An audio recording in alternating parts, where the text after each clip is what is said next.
As you go through the next two... Boop! Hello again, everybody, and welcome to another activity with Bio110LAB. And this time, we will finally be starting with a unit that we should have started with.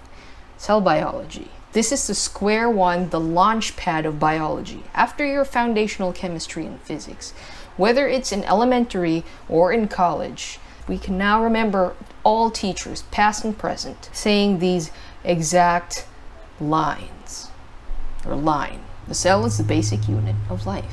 The cell is the basic unit of life. We've heard this sentence way too many times like it's dogma. But it's time that we revisit this and really ask ourselves what this means for us. What does it mean to be alive? Luckily, biology has most of that covered, at least for life on Earth, except maybe a few things like viruses, because those guys are really tricky. But as far as we know, for something to be considered alive, it has to have these properties. Life must grow here. Energy is what keeps life going. And in the context of life, energy is sort of moving around through the formation and the breaking of chemical bonds. We see chemical reactions in labs all the time. They can somehow absorb energy or emit energy through either exothermic or endothermic reactions. There's energy in the system. Why aren't these guys alive? You see, these atoms, they can interact in so many different ways. And at least for life on Earth, they have to be arranged in four main ways. You may know these as your molecules of life: carbohydrates, lipids, proteins, and nucleic acids. Awesome! We now have the molecules of life. Why aren't they alive? Hey! Oh, no! Now say you have these things floating around in a tub of water. So what happens if the water suddenly changes? Or the environment around them changes, causing the water to change?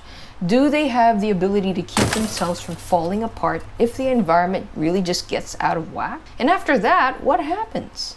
Can they get any bigger? Like, can they grow? Can they replicate themselves? Can they improve themselves or change themselves over time?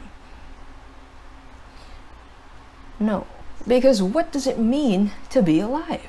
It is when one can use the energy to keep itself from falling apart, whether by building itself up or making better copies of itself. If you want a more physics type of perspective, life is something that actively and desperately defies entropy until it can't. And the smallest, most basic thing on Earth that can do all of that is not atoms, it's not molecules, it's the cell. Whether these are cells with nuclei or without nuclei, what makes these entropy-defying feats possible is